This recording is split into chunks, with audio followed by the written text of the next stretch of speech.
Revisi Undang-Undang Kementerian Negara berbarengan dengan mencuatnya wacana penambahan kementerian pemerintahan Presiden terpilih Prabowo Subianto yang sejak awal berniat merangkul lawan-lawan politiknya di Pilpres. Apakah revisi undang-undang sudah demikian urgent ataukah revisi undang-undang kementerian sekedar mengakomodasi kepentingan politik Prabowo dan partai pendukungnya? Sudah ada Ketua Komisi Pemerintahan DPR sekaligus Wakil Ketua Umum Partai Golkar Ahmad Doli Kurnia Tanjung serta pakar hukum tata negara Bivitri Susanti. Selamat petang Bang Doli dan Mbak Bivitri, terima kasih sudah bergabung bersama kami di Kompas Petang. Bang Doli, ada usulan ini dalam RUU revisi jumlah kementeriannya dihapus dan diserahkan sesuai kebutuhan. Ini sebenarnya sudah se-urgent apa sih? Ya, kalau soal materinya, saya kira kita jangan dulu bicara materinya, ya. Saya mau menjelaskan, ya, bahwa kami di Komisi 2 sebenarnya dari awal periode itu kan kami diminta ya semua AKD itu menyusun daftar apa kira-kira undang-undang yang perlu disempurnakan di periode ini. Nah, kami waktu itu mengusulkan ada 37 daftar, ya, dan ada beberapa undang-undang yang kami sebut adalah bagian dari penyempurnaan sistem politik dan sistem pemerintahan kita. Dan itu salah satu termasuk adalah undang-undang kementerian, undang-undang nomor 39 tahun 2008. Nah, kenapa waktu itu kami masukkan? Ya, karena kami menganggap ini undang-undang kan sudah kalau dihitung dari sekarang 16 tahun, ya. Tentu kalau kita bicara tentang soal perkembangan dunia, perkembangan zaman, itu 16 tahun itu kan bukan waktu yang singkat.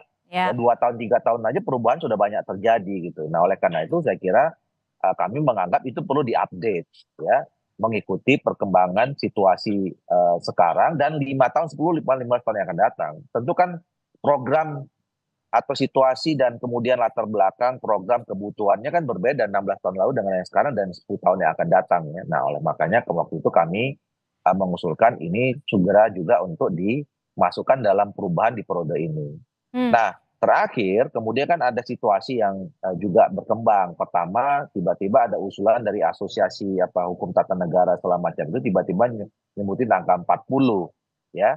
Dan kemudian disitulah mulai kemudian muncul respon-respon pro dan kontra, ada yang bilang ini soal akomodasi politik dan segala macam itu.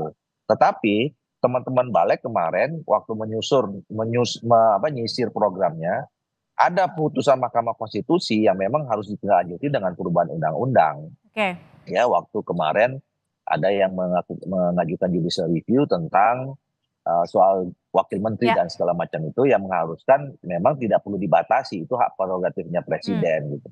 Nah, ini kan di DPR artinya baru proses awal, ya. Kami pun di Komisi 2 kemarin agak terkejut juga prosesnya tiba-tiba muncul di paripurna diserahkan ke Balik. Nah, tinggal tiga kalau namanya proses undang-undang itu kan memang harus ada inisiatifnya dulu. Oke, artinya Nah, meskipun ini baru awal, ini tidak untuk memenuhi atau mengakomodasi para pendukung sebelumnya.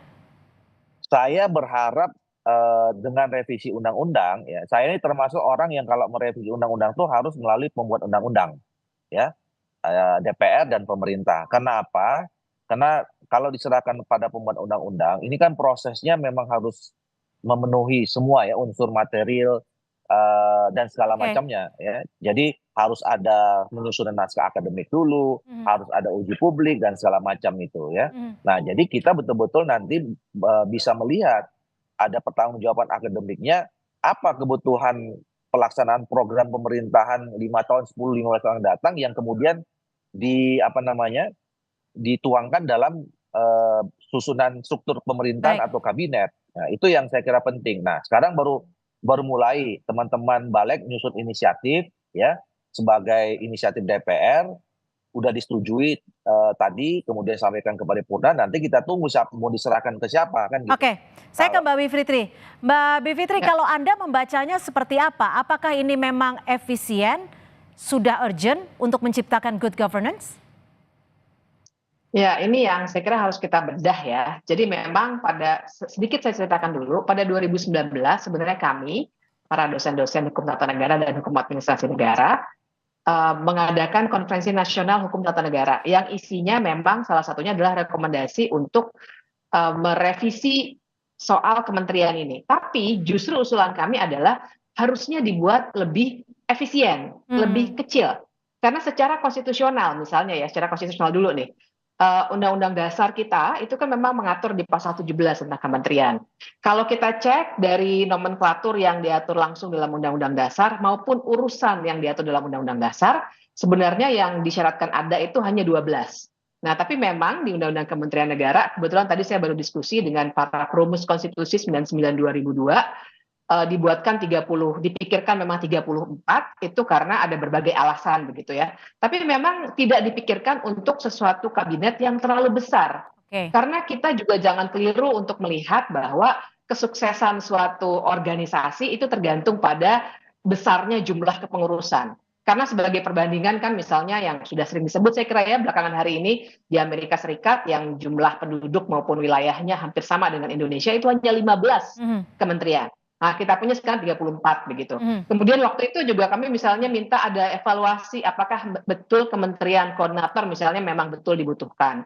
Nah, jadi hal-hal seperti itu kalau memang perubahannya adalah di soal-soal yang sifatnya membuat kabinet itu lebih efektif dalam hal kewenangan dan juga efisien, maka bisa saja kita diskusikan sama-sama. Tapi buat saya pokok soalnya bukan di jumlah kementerian sama sekali. Kalau ternyata tekanannya ada di jumlah kementerian, maka tidak salah kalau kita kemudian menduga bahwa ini ada kaitannya dengan jumlah jabatan yang harus dibagi di antara koalisi maupun koalisi di luar koalisi Prabowo kemarin yang harus direkrut ke dalam pemerintahan karena mau dibentuk koalisi yang besar. Artinya Anda membacanya ini sebagai salah satu bentuk untuk mengakomodasi? Oh ya, buat saya ini sangat kelihatan ya, karena urgensi. Kalau kita berbicara urgensi dalam hal kuantitas jumlah menteri dalam kabinet, buat saya sebenarnya tidak ada urgensinya. Yang dibutuhkan sekarang, kita harus ingat ya, dalam membentuk kementerian, itu anggarannya juga tidak kecil, Mbak. Ya. Jadi kita harus ingat nanti ada fasilitas, gaji, staf khusus dari tiap menteri, tiap wakil menteri, dan lain sebagainya. Dalam situasi ekonomi yang seperti sekarang, menurut saya yang lebih dibutuhkan adalah membuat kementerian-kementerian yang ada lebih efektif bekerja ketimbang nambah jumlah orang. Jadi urgensinya sebenarnya tidak ada. Oke, kita pastikan ke Bang Doli ya. Bang Doli, sebenarnya ini dari revisi ini yang diinginkan kan kalau tadi dari pakar hukum tata negara menyebutkan dibuat seefisien mungkin justru lebih kecil. Nah, kalau yang ini direncanakan akan lebih besar atau seperti apa? Karena ini kan kita berkaitan dengan kos, dengan anggaran dan lain sebagainya. Kalau saya setuju, kalau saya pendekatannya adalah ke pendekatan kebutuhan. Jadi kita jangan dulu masuk ke soal angka mau berapa gitu loh. Ya, dan sebutan angka ini kan juga tiba-tiba kan dari asosiasi itu yang kemudian mau jadi 40. Setahu saya dari pihaknya Pak Prabowo atau kami dari Koalisi Indonesia Maju belum pernah tuh ngomong soal angka gitu loh. Nah, makanya kalau ditanya sama saya sebagai Ketua Komisi 2 ya, kami sejak awal ingin melakukan revisi undang-undang ini berdasarkan kebutuhan pelaksanaan program pemerintah yang lebih efektif dan efisien 5-10 tahun yang datang. Nah, kita nggak tahu jumlahnya berapa. Gitu. Akan lebih besarkah atau lebih kecil? Ya nanti kita lihat kebutuhannya. Saya nggak bisa mengatakan bisa lebih besar lebih kecil, ya kan? Atau mungkin bisa jadi tetap dirubah nomenklaturnya dan segala macam gitu. Nah, makanya kita jangan dulu masuk ke situ menurut saya, ya. Kita kaji dulu kira-kira. Katakanlah sekarang gini, kita punya presiden terpilih Pak Prabowo dan Mas Gibran. Apa sih program-program yang prioritas?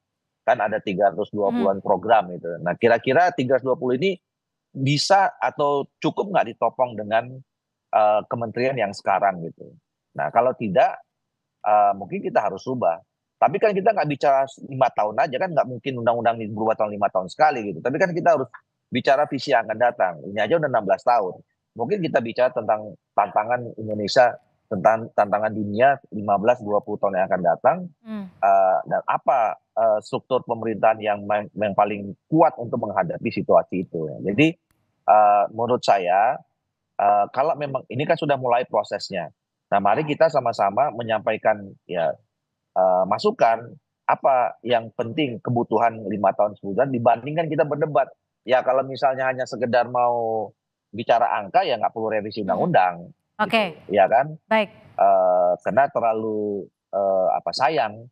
Ya, Oke, kalau kita mau bicara angka-angka ya mungkin pakai judicial oke. review bisa, pakai perpu bisa kan gitu kira-kira. Ya, Mbak Bivitri, kalau dilihat dari revisi undang-undang ini seakan semua pihak setuju gitu ya. Kalau Anda melihatnya atau membacanya seperti apa, Mbak? Ya, saya ingin menyerotinya memang dari segi proses sih, Mbak Cynthia. Jadi, kan saya sebenarnya belum membaca sebenarnya usulan konkretnya seperti apa sih yang sudah dibahas. Nah, karena memang baru mau diusulkan, saya kira inilah pentingnya sekarang kita buka semuanya sehingga partisipasi bermakna itu nanti akan benar-benar dilaksanakan dengan baik, termasuk misalnya pada pegawai-pegawai kementerian yang mungkin akan kena dampak. Mhm. Nah, tapi pertanyaan Mbak Cynthia kan tadi, ini gimana kok semuanya rata-rata setuju? Ya, jadi salah satu cara saya membaca apa sebenarnya politik hukum di balik usulan ini adalah persis di situ. Karena saya melihat ada intensi memang dari terutama koalisinya Pak Prabowo untuk mengakomodasi berbagai kepentingan dari banyak partai politik gitu, sehingga dilihat dari kesetujuan-kesetujuan yang ada saja sudah kelihatan ada semacam kebulatan begitu ya, ada semacam dukungan politik yang cukup untuk bisa mengubah undang-undang ini. Nah, tapi saya masih saya masih skeptis dulu karena kita belum baca sebenarnya Oke. usulan konkretnya apa sih yang dibicarakan. Mhm. Nah, kalau misalnya memang tidak semata-mata menambah jumlah kementerian, jadi memang ini buat publik perlu diketahui dalam undang-undang yang sekarang maksimal 34. Jadi kalau sedikit kurang dari 34 tidak perlu mengubah undang-undang. Yang mendorong sebagian pihak ingin mengubah undang-undang adalah katanya Ya. mau dinaikkan jadi 40 supaya semua bisa diakomodasi. Nah, ini kita belum dapat kejelasan sama sekali dan proses legislasi tidak boleh setertutup ini. Jadi barangkali ini titiknya, karena kalau sudah disetujui sebagai usul inisiatif sudah bisa dibuka, kita harus bicarakan secara terang benderang termasuk cost and benefit analisisnya. Mhm. Bagaimana nanti kementerian-kementerian itu mau dikelola. Baik, Gitu, Mbak. terima kasih Mbak Bivitri Susanti, pakar hukum tata negara, dan juga Ahmad Doli Kurnia Tanjung, Ketua Komisi Pemerintahan DPR, dan juga Wakil Ketua Umum Partai Golkar sudah bergabung bersama kami di Kompas Petang. Selamat sore. Selamat sore. Sore.